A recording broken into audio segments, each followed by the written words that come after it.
Are you ready to attend class? Pleased to see you again. So, and interesting. So, you are given a question to respond. Of course, that's not the case in the final exam, but interesting. You may be asked to depict the camel. Huh? Camel? What? That's the animal. But it should differ. You may not have any alternatives like the German or English person or a French national. So you are bereft of any option to travel for investigation purpose, or you are forbidden from talking with your neighbors and drawing a cartoon-like manner the imaginable feature of a camel, or you also get closed from your office room, and any reference to the materials would not be permissible. In the previous year, I allow the class materials to be ported in the exam room, but in this final term, you advised to sit alone without. So you cannot undertake a field trip to prepare for report about camel. Interesting. And what? Idealist community, a monolithic tranquility, in ultimacy of a communist ideology. How do you see it progress? Are they all right?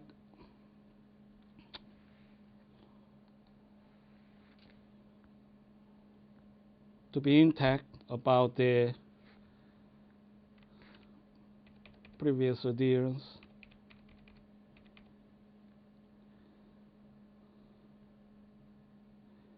And we have the words partocracy. What a partocracy, and also we can identify the areas of a Middle East nations practicing a theocracy. So there are varied forms of a political framework to address the specific context of each nation. So realizing that in any human society, not all individuals are born with the same talents, and that all citizens cannot contribute equally to the welfare of society. Article 14, a paragraph 3rd of the USSR Constitution, provides the socially useful work and its results determine a person's status in society. The state pledges in Article 14, paragraph 2, to expect from each according to his ability and to reward each according to his work. This is a transitional arrangement which under full communism would be replaced with the principle of from each according to his abilities to each according to his needs.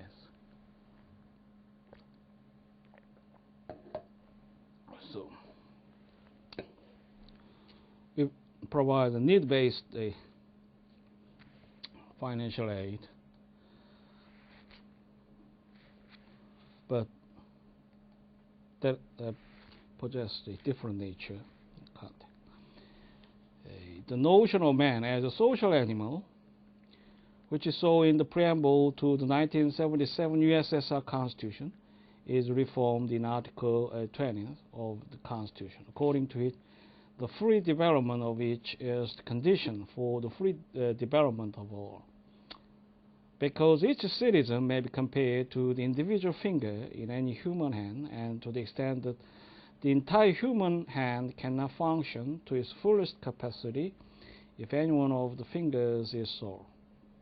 Article 20 of the USSR Constitution exhorts all citizens to strive to develop to their fullest potential in order to make the individual contribution to the general welfare of the whole society. So we have a lightening of provisions pronounced by USSR Constitution, but we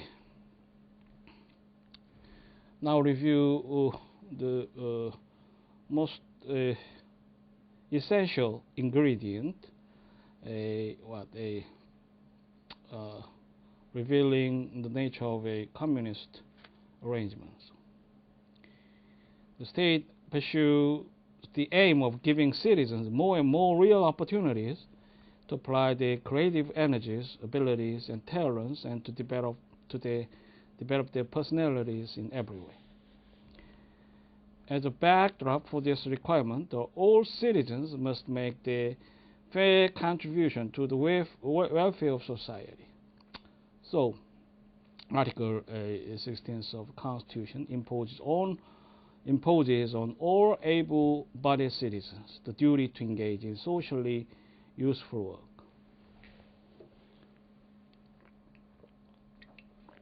So, it was presented in the context of a constitutional duty, also right, and of course it triggers ultimately the extent of personalities in cultivation or education or their job engagement. So sublime goals were stipulated in splendor of languages. How much do you agree practical in the context? Even in the liberalist context, there are critical points that often missed about the context of public policy. The policymakers or administrators usually pursue their goal in collective action, and if in the absence of a feedback or a strategic reflection, we may produce a scope, a plethora of policy victims, disprivileged or deprived of their rights. Asylum seeker, one of victims you may identify, or solo business consultant, self-employed, many of them self-employed professionals, or boss of small businesses will suffer from a aggravated business condition, globalization, the public policy globalization or liberalization around the 1990s and 20s, a new millennium, may be criticized by many camps of scholars about the malicious consequence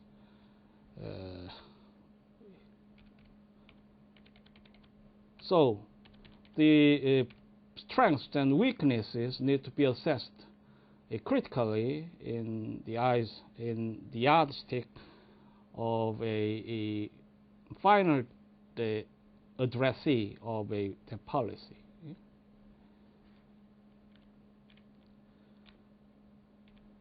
We also have many idealistic provisions in Korean Constitution. How much do you see it realized? For example, we talk about a reform of chaebol a conglomerate, Korean conglomerate. We pertinent provisions is set forth in Article 109. It centers on the controversy of previous presidential election, and the provision was drafted in the initiative of Chung In-kim. But why do we neglect on the provision? So it is practically more important to engineer the context of provisions and many prescriptions in more enforcement. The administration needs to be ensured in much practical context. So urge it. How do you see? Do you agree? So the notion is great, but what else? It is duty of and a matter of honor for every able-bodied citizen of the USSR to work conscientiously in a chosen and socially useful occupation and strict observe labor discipline. Evasion of socially useful work is incompatible with the principles of a socialist society. A special provision of the Constitution is devoted to the relationships among the state, parents, and children. The primary relationship is between the state and all parents vis-a-vis their children.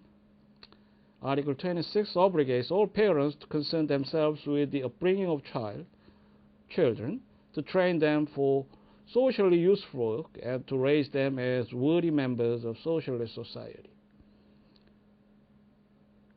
So you can see a group of provisions which contains same attributes in nature. So we have provision in Korean Constitution dealing with the family relationships and right to education, and also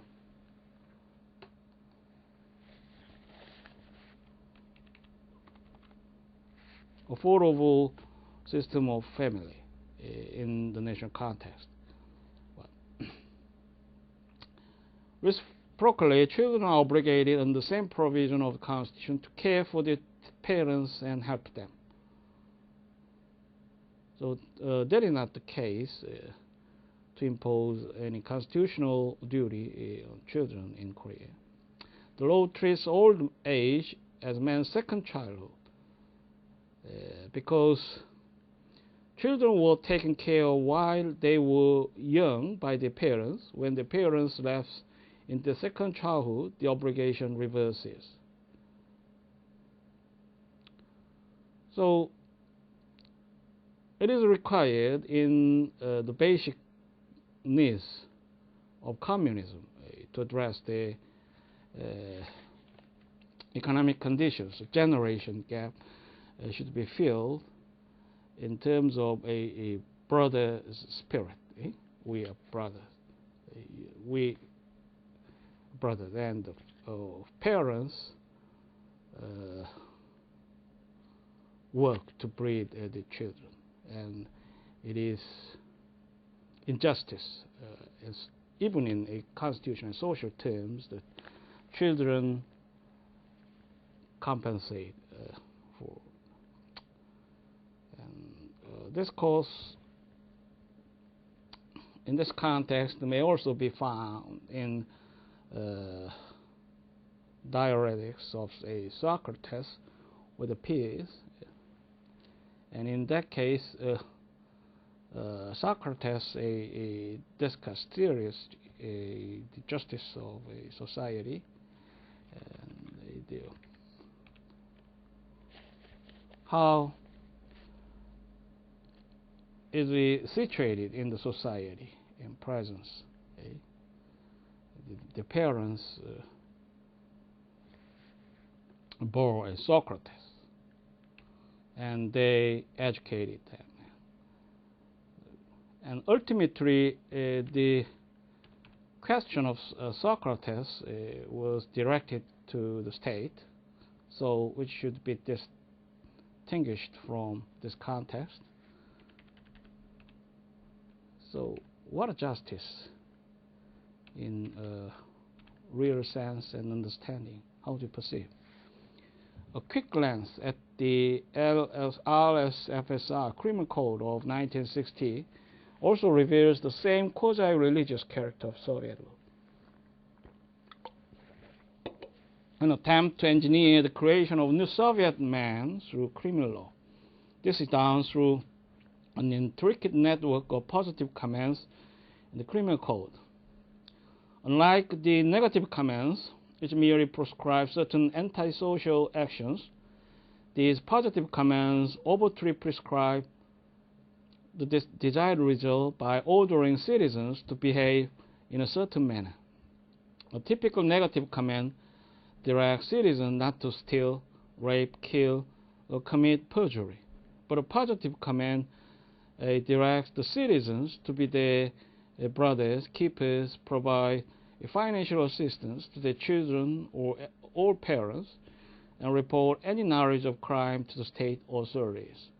Typically, the criminal laws of non-socialist systems contain norms that are prescriptive in character. Socialist criminal law also contains proscriptive norms, but its true identity is revealed in its prescriptive provisions. So, you may have some ideas about the ways of linguistic dealings, for example. So, we usually identify the kind of a negative language in a liberalist context, liberalist constitution. That is true to ensure the genuine feature of in early capitalism. That is not the case exactly in modern positive state across the liberal groups. But actually, notwithstanding the genre of laws, for example, a constitution and criminal law, usually we see some proscription and negative words to limit the state authority in the context of constitution, and to limit the individual freedom in the context of criminal law. And the beginning point may be discerned in different fashion, a different origin, of course, a nature, so a community, individual. But also we can see some convergence, not exactly in the context of a common and civil law system, but also between the communist and liberalist system. So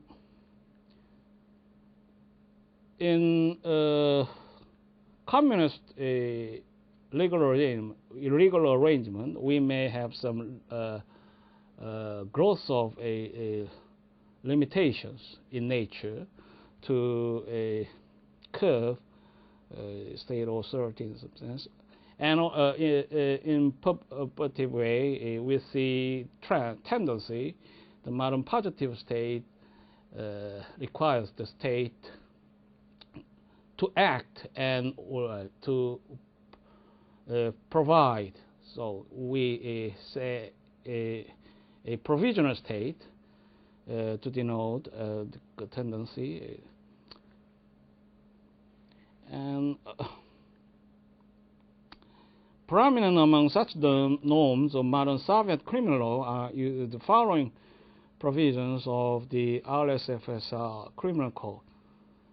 Duty to report certain crimes, a duty to seek a medical treatment for venereal disease, even when the life or health of third party is not directly threatened by such illness, duty to support one's children, duty to support one's parents, duty to render assistance to fellow citizen who is in danger. How can we connote this kind of a positive duty prescribed in criminal code if we neglect on the nature of a communism? Well, the social obligation, faith, and brotherhood, duty to testify as a witness or victim or expert in criminal proceeding with regard to crime about which one has useful knowledge, and the duty to engage in socially useful work.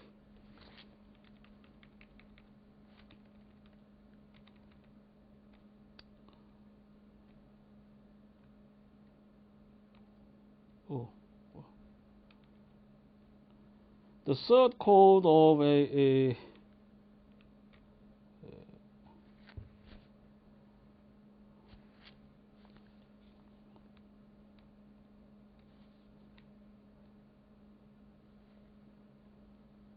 Soviet laws that reflect the quasi-religious nature of modern Soviet law is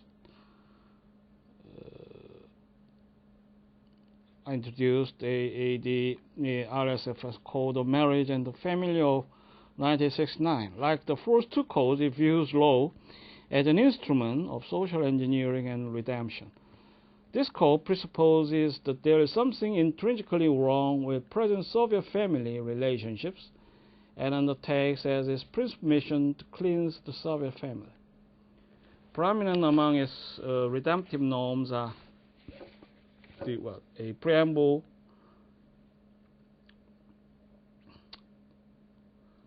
and the focus should be given the final paragraph of the preamble status. It states Soviet legislation on marriage and the family is called on to actively promote a final purification of family relations from material calculations, the elimination of the remnants of the unequal position of women in everyday life, and the creation of the communist family, in which will be found full satisfaction of the people's deepest personal feelings. And it also states the communist upbringing of the future generation and the development of their physical or spiritual strength are very important duties of the family. Among the specific tasks of the RSFSR Code of Marriage and the Family, according to Article 1, are the further strengthening of Soviet family based on the principles of communist morality, the construction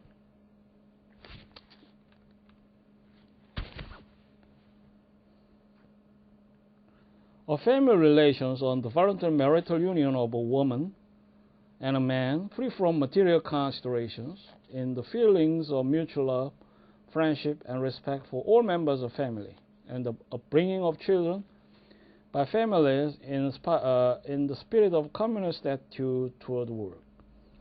Article 52 specifically provides the parents are required to bring up their children to show concern for their physical development and education, to prepare them for socially useful labor, and to raise them as worthy members of a socialist society.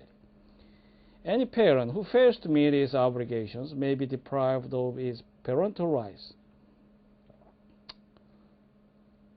Article 67 obligates parents to support the minor children and the disabled adult children who need help.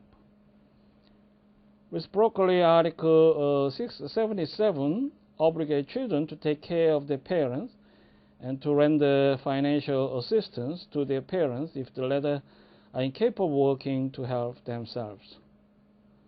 So the constitutional spirit was detailed in Resurrection to address in the code. However, under Article 78, if it is established that the parents evaded their parental obligations to take care of their children while they were young and in need of help, the children are released from the obligation to support their parents. So a very exact calculation in justice. Give and take. You see? The reciprocal support obligation is also applicable to step-parents and step-children, as well as to grandparents and grandchildren.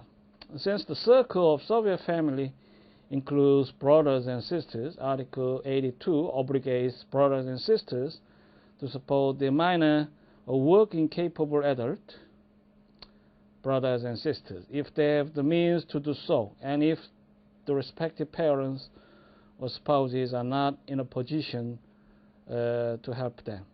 So the first priority should be assigned to parents and spouses, and in next order you can see the duty of brothers and sisters to subsidize their siblings.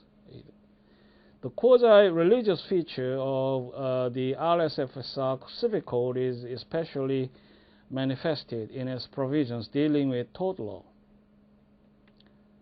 The general basis of tort liability as well as the rule governing the award of damages are embodied in Article 444 of the RSFSR Civic Code.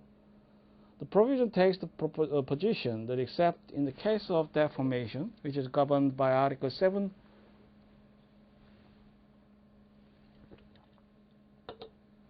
of the Civic Code, a moral injury is not actionable in tort law. Only injury that results in material damages to the victim is actionable. In the case of defamation, the proper remedy is retraction and apology to the victim. So we have a paradox. Since it is plausible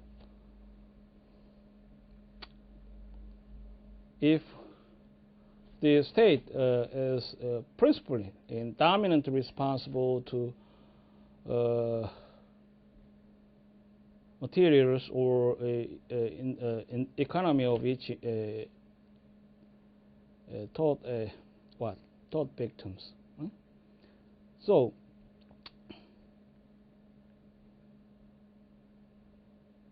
is it plausible?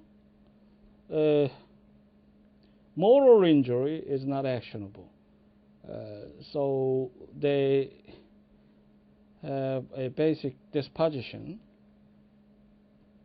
to see the area of a human morality, what is the sense of aim or integrity is quite vulnerable, and what a material damage is critically pursued as actionable, except in those instances specifically stated by law, punitive damages must not be awarded.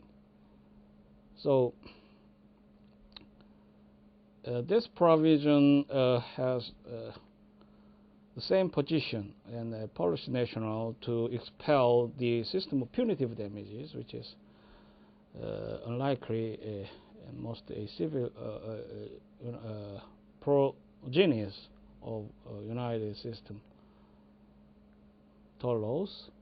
And also Korean drafters have not employed this system about punitive damages. It is in principle discarded and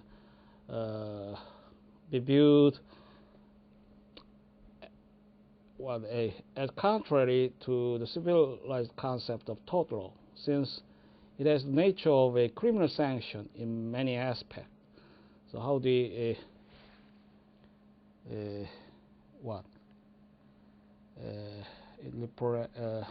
may also be denied and enforcement in Korean jurisdiction if you may obtain punitive damages in the Court of the United States. So it's a public policy of tort law differ in a sense, and we have the provisions to exercise a final authority of review about enforcement in civil procedure.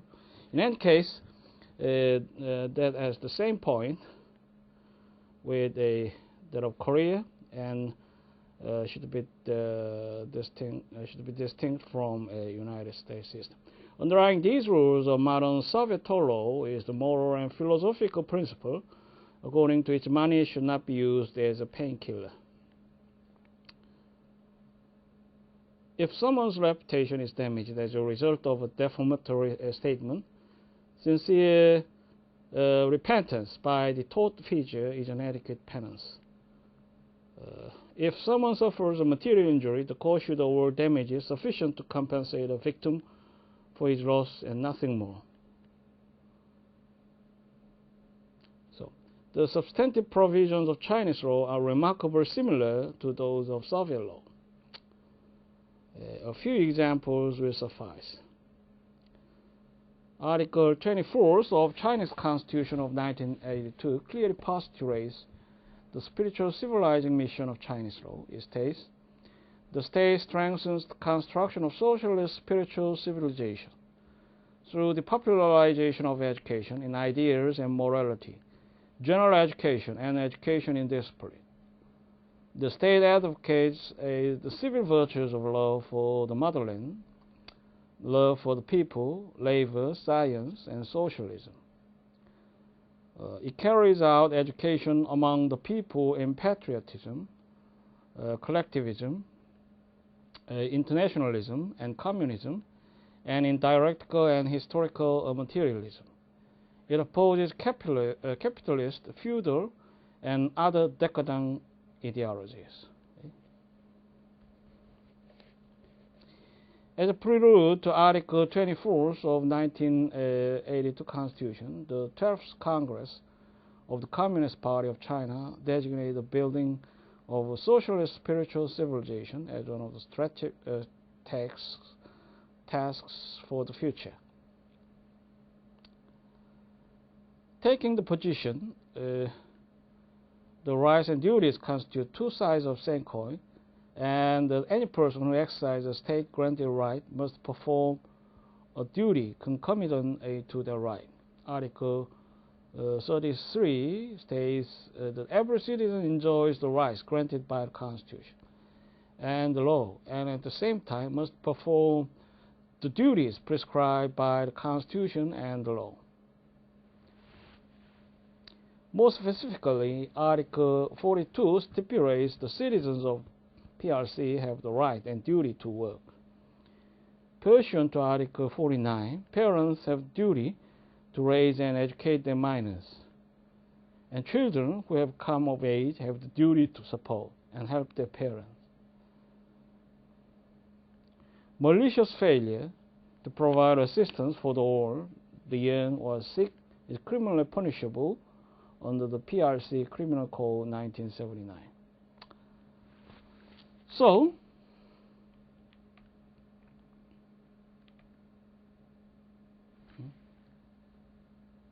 John Woo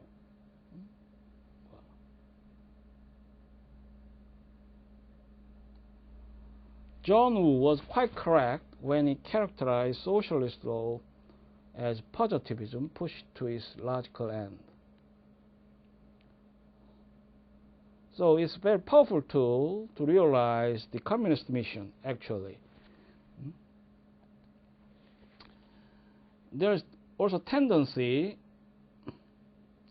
about conception of legal tools, laws. So lawyers and jurists usually do not prefer to see the kind of context. For example, do you agree about the concept of political justice grown since the Ground Zero incident to protect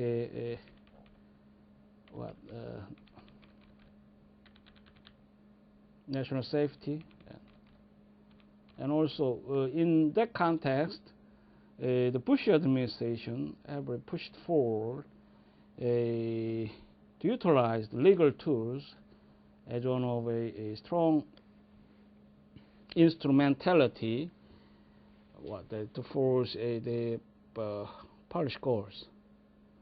And also in the context of Chinese communism, and of course this was a positivism. What is legal positivism usually prevailed in early 20th centuries. But in that context, we see some reaction against the unfettered and predating context of a laissez-faire capitalism. Again,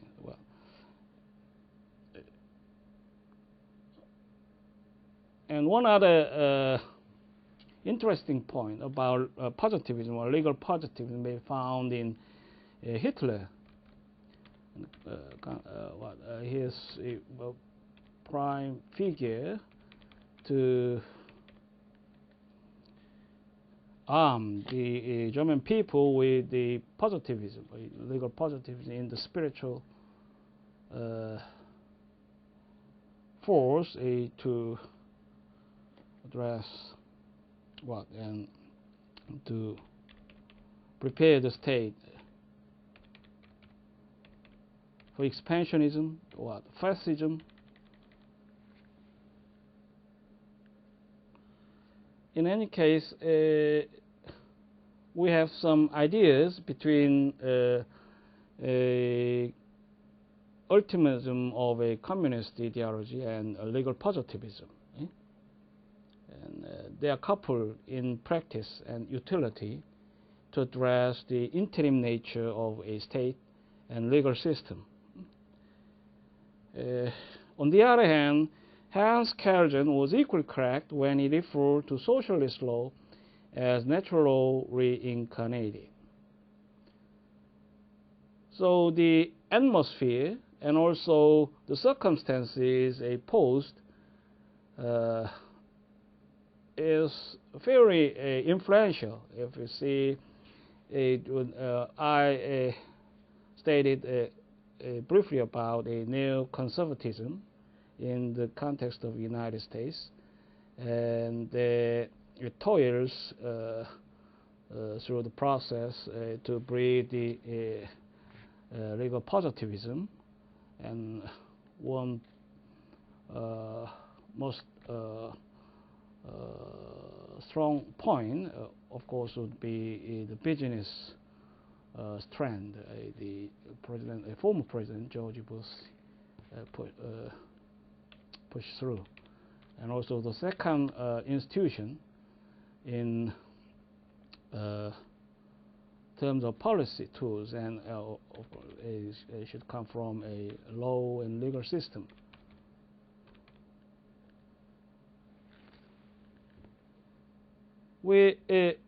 So we do not see any inconsistency in these two statements. Socialist law seeks to do just one thing, to enact into positive law what appear to be general principles of natural law. The socialist legislature consciously seeks to reflect in the laws of state those objective laws of the development of the human society. So a socialist law is positive law only to the extent that it denies legal effect to any norms of natural law that have not been specifically enacted into law. In other words, those rules of natural law that have not found specific manifestation in the laws of socialist state are not regarded as law at all under this system. Thus, in responding to the question concerning what makes socialist law socialist, we would say the two aspects of this legal system together give it a socialist flavor: its ideology and its theology. When viewed in isolation, none of these features adequately portrays the complex character of socialist law. To be perceived as a complete system of values, therefore, socialist law must be analyzed in terms of its ideology as well as of its theology. One of the unique things about the socialist legal system is that it is civil law in its external form, but socialist in its substance. The socialist form is no longer a pure civil law form, but the difference is only a matter of degree.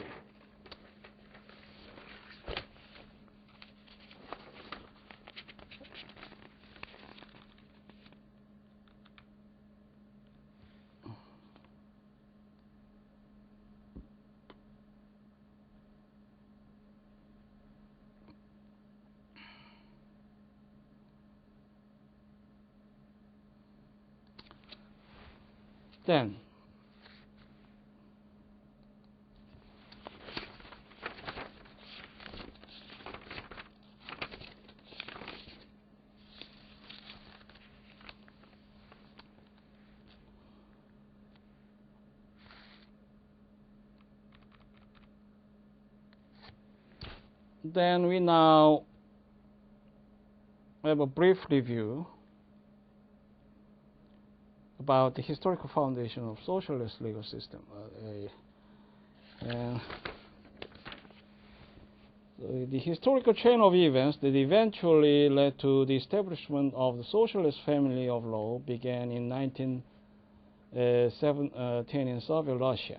The revolution torch passed on to Mongolia in 1920, whereas the result of socialist revolution in the country, the Mongolian People's Republic was born and thus became the second oldest socialist country in the world today. As a result of the fermentation that took place during World War II, the countries of Eastern Europe joined the growing family of socialist law. Soon after the conclusion of their war, the most populous country in the world, China, responded to the call to join the Marxian socialist countries in 1947. The revolutionary wind of change soon blew through other Southeast Asian countries, Vietnam and Korea. In the late 1950s, the small Caribbean island of Cuba joined the fraternity. The family of socialist law has continued to add new members in different corners of the world. In each of these instances, the incoming regime vowed to break with the past. It sought to create a new legal system that would have no historical links with the decadent past and yet would have only a limited future. Because the historical circumstances of each society were different from those of other countries, the establishment of socialist law in each of the countries did not follow a set pattern. To illustrate the difficulties that some of the countries faced in the attempt to shed their old image and adopt a new one, will focus on just a handful of a socialist system, beginning with the oldest of them all, the Soviet Union. The original intention of the architects of Soviet legal system was to establish a legal order. There are no historical links with the decadent past. They are set up on a clean slate to create a legal system, sui generis, a legal system that will cure all of the social iniquities of law under the Tsarist regime.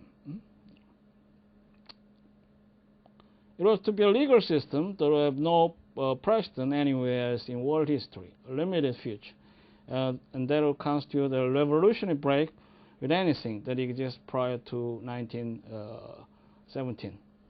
This fact it successfully carries through. So we are reminded of the perspective of a comparatist that the legal system is evolving, moving forward and backward, and how can it complete sever from decadent past? So that is the context you see later appropriate. So most of attempts will not address perfectly. It was to judging from the end product of their labor, the founding fathers of Soviet legal system must have been terribly disappointed. Instead of radically new legal system, they ended up with a system that is both traditional and historically anchored in the past. The history of Soviet legal system is largely a history of borrowings of legal materials from other legal systems and of assimilation of materials from outside of the law. From the inception of the new communist regime in Russia, and for decades following, the Soviet leaders wrestled with an issue of fundamental force. What legal system should this historic entity adopt? Four alternatives were available to the Bolsheviks. They could adopt the traditional imperial legal structure and codes bequeathed to them by history. They could use a modified form of customary law arising from the culture of Russia and modify it for their purposes. They could import the ripened civil law codes of the West, or they could dispose with the Western concept of legality altogether and opt for a system more logically attuned to Marxist principles. At one time or another, the Soviet state experiments with customary imperial Western and Marxist forms of law. To the Bolsheviks, the adoption of Tsarist legal framework with such modifications as the revolution required was a viable option. There was much in the imperial manner of legislation that suited the new rulers. In addition, it was a distinct alternative to the bourgeois legal culture of Western Europe. It was only in the mid-1930s that the government finally decided to adopt elements of Western legal system for the Soviet Union.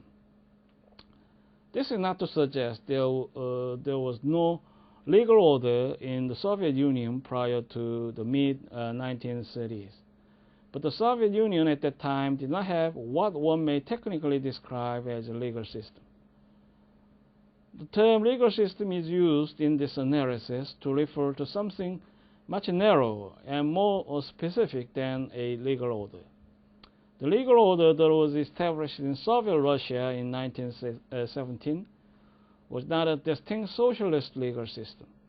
Between 1917 and the mid-1930s, there was no clear differentiation of law from social custom and from political institutions generally. The character of legal regulation at that time was relatively unsystematized.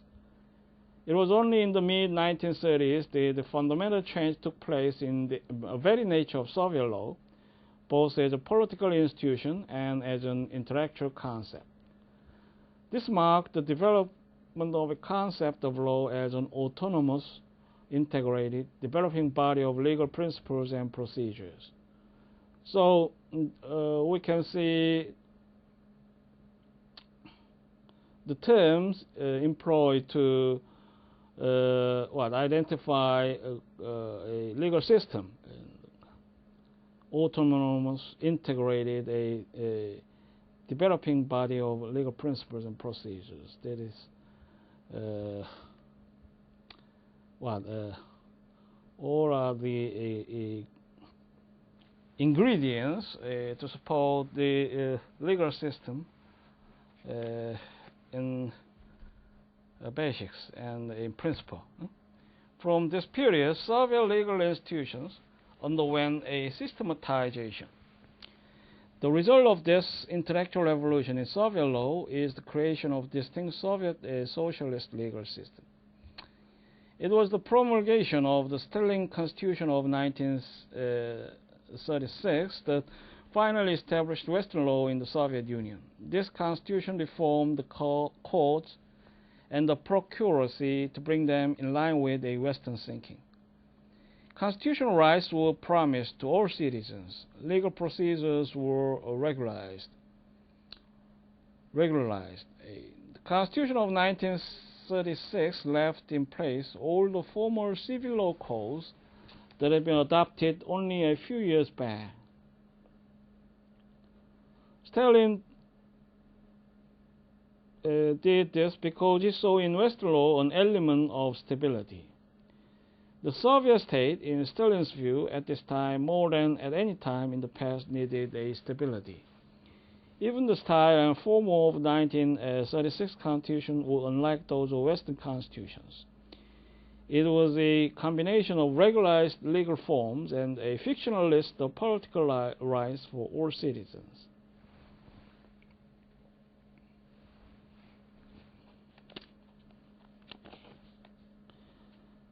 Ironically, it was Stalin who made this choice. As for control over political elements, the law continued to permit direct action against them to the full extent that Stalin desired. Law was not an obstacle to Stalin's aims. Where Krylenko wanted to destroy the civil law tradition that was just beginning to take root in Soviet Union in order to get on socialism's enemies, Stalin kept the law and still liquidated his enemies.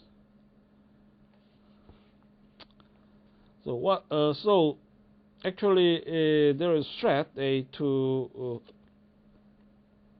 attack and eventually purported to dismantle the communism.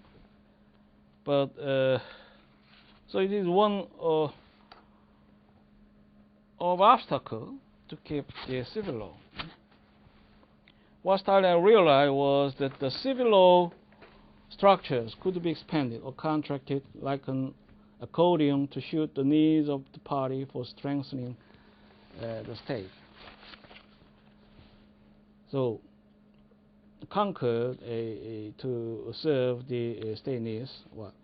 Where legal regularity could improve the economic basis of society without threatening political competition, it could be permitted.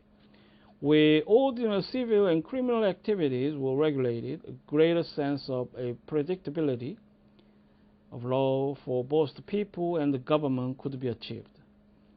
And we can use interchangeably in linguistic context, but there is some points of differences, of course, covering a predictability and legal stability. Do they share same elements? Usually respected in principle, and of course you can find the elements of constitutional, quasi-constitutional nature in civil code, as I've introduced in the last classes. So it is basic arrangement to address the relationship of a national economy. You see, and also a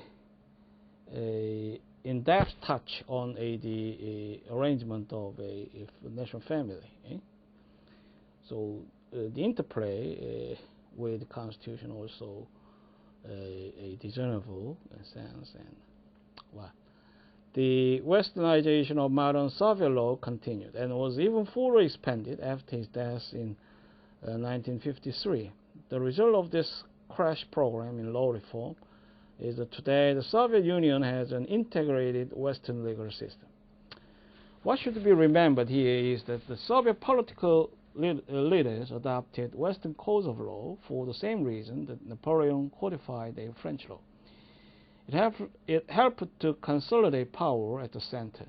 With hierarchical codes and regularized procedures, the pattern of human action can be better calculated and directed. As Napoleon needed to reduce the power of the province, so the Soviet political leaders saw uniformity throughout the country. Regularity and uniformity provide a basis for efficient manipulation. So you also now led to find the differences between a continental approach and also common law approach in England. So do you prefer to prescribe beforehand, or maybe leave them to the specific context of justice? Even though Lenin was a lawyer by training, he was ambivalent about the form the law should take in a revolution state. The true father of modern Soviet law is Joseph Stalin. He froze a Soviet law in its oppressive state and reversed Marxist Lenin's early views of its progressive simplification, informality, and evaporation. To Stalin's mind, law was not only suppressive but also coercive. To him, the victory of socialism in the USSR did not necessarily mean the winding up or withering away of law in the Soviet Union. So Stalin is actually popularized in the sense of a most worst dictatorship in the world history. Whereas Lenin believed in a government of men, and not of law, Stalin believed that the rule of man could better be achieved through the rule of law. To Stalin's mind, law had legitimatizing a function. Predictably, modern Soviet commentators treat with benign neglect the fact that the architecture of the Soviet legal system derived inspiration not only from certain foreign legal systems, but also from pre-revolutionary Russian law. So you can see the continuance of a legal culture or a tradition, even such kind of a tremendous extent of turmoil politically, or Bolshevik, one of the most radical revolution in world history. They present Soviet law as if it were a monument to the ingenuity and originality of Soviet legal minds. Soviet law was founded, if one were to rely exclusively on Soviet writing, upon a clean state by men who were equipped with nothing other than the teaching of Karl Marx, Friedrich Engels, and Vladimir Lenin, and a burning determination to sever the umbilical cord linking the new Soviet system with the inevitable past.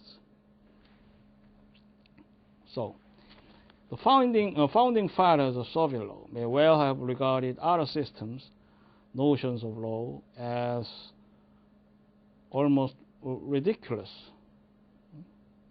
just as the ancient Romans attributed no importance to outside influences in designing Roman law.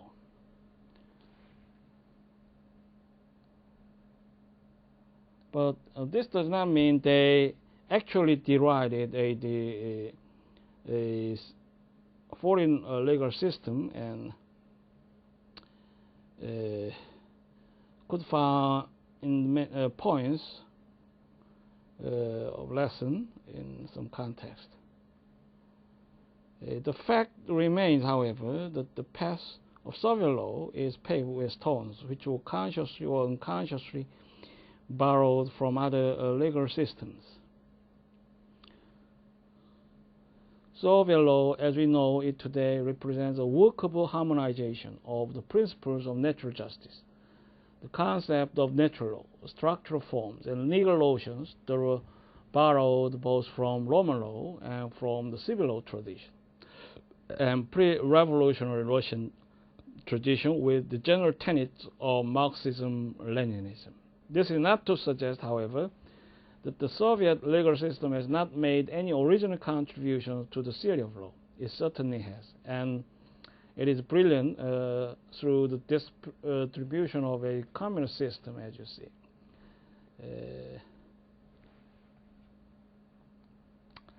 The idea of natural justice originated from the concept of natural law, but these two concepts are clearly distinguishable. Prior to the 18th century, the term natural justice was used interchangeably with a natural law. The major difference between these two terms is that whereas the principles of natural justice are essentially procedural in nature, those of natural law are preeminently substantive contents. In modern practice, the term Natural justice usually denotes general principles and minimum standards of fairness in adjudicating on a dispute, embodying the specific requirements, the no man be judged in his own case, that each side be heard and no man be condemned unheard. Both principles have been stated since very early times. So, you also are available of a U.S. precedents, for example, ex post laws concept, and also a due process to afford a constitutionally required process to be heard and to respond.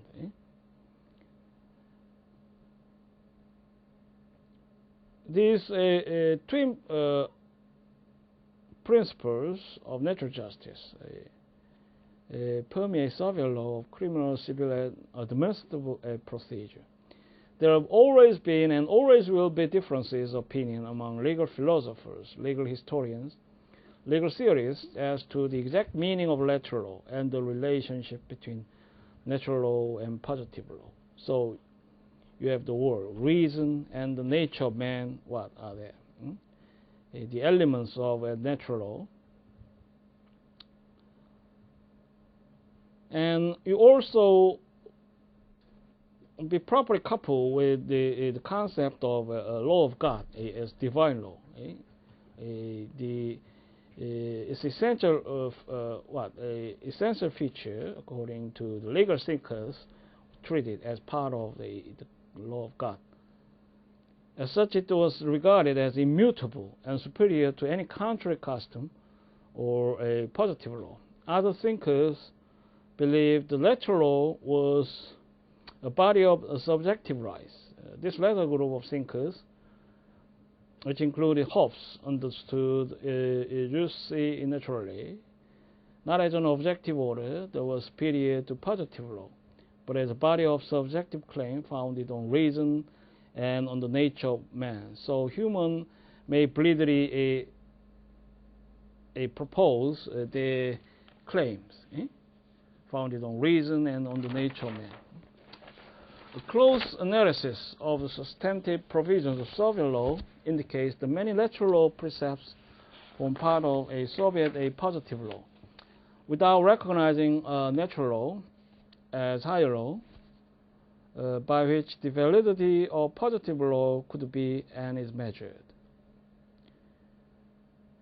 Soviet positive law has in one form or another received some of the general principles of natural law. In doing so, the Soviet lawmaker takes the position that those unreceived elements of natural law do not constitute part of Soviet law, and that if and when a principle of natural law cannot be reconciled with Soviet positive law, the latter shall prevail.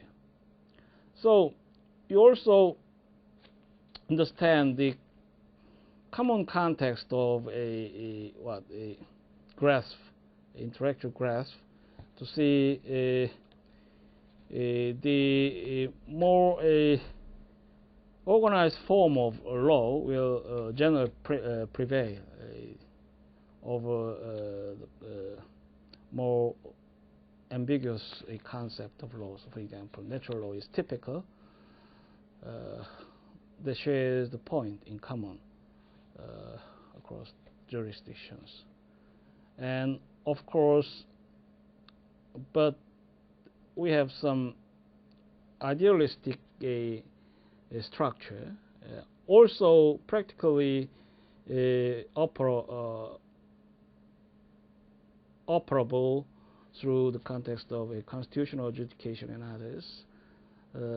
There is a serious question posited in some fundamental issues of fundamental justice. Kind of how do we perceive the scope of natural law in practical context of enforcement? So, but usually the court differ to the expressive language available to apply. Because the Soviet lawmaker views with disdain the thought that there are close similarities between rules of Soviet positive law and principles of natural law, he attempts to explain the similarities by noting that both Soviet positive law and natural law share a common source, reason, and the nature of man. In effect, what he is saying is the Soviet law did not borrow from natural law. Rather, natural law and Soviet positive law drew from the same well. And there is a concept distinguishable in cases. And the Western legal thinkers may not generalize in this fashion.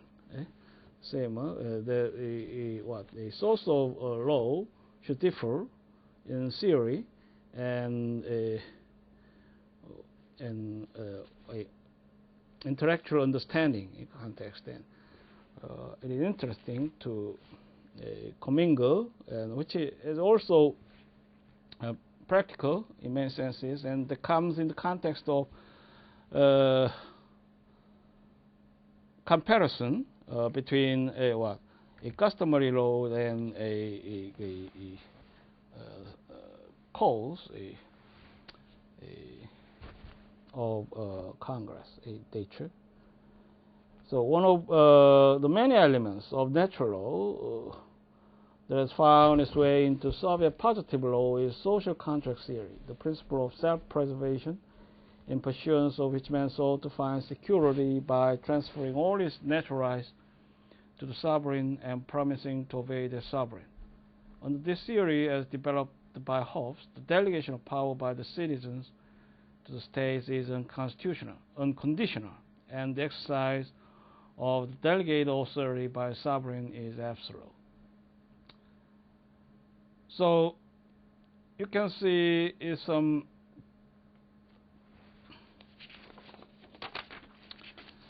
importation of a idea which is foundational in the concept of social contract theory, and also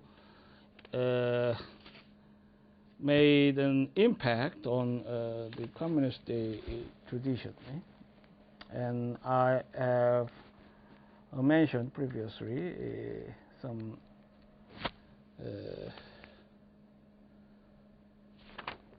basic points about that. Roman law influence on Soviet law was received through pre-revolutionary Russian law, which in turn was heavily influenced by German scholarship, especially the Benedictist school. By contrast, the civil law tradition filtered in Soviet law through pre-revolutionary Russian law, and also through the efforts of drafters of the early Soviet codes who were willing to look at the experiences of civil law codifications, especially of the Napoleon and German codifications. But whereas the institutional foundation and methodology of the Soviet legal system are essentially in the civil law mode, the substantive rules of Soviet law are heavily laden with the principles of Marxism, Leninism, and inspired by Russian spirit. And also the section includes introduction through the three stages, as I've said in earlier of this class, a pre-revolutionary and the bridge years and since new economic policy, 1921. So there are many attempts in pre-revolutionary period of Russia in codification movement.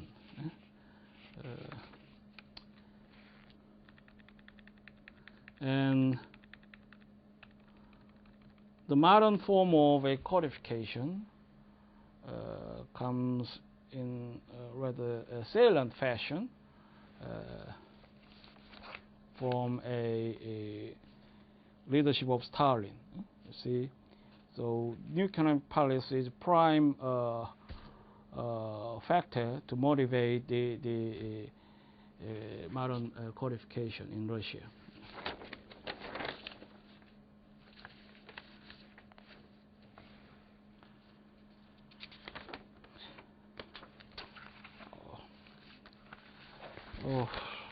I regret that I failed to complete all the preparations, but I must stop here, and the rest should be different. In case it is important part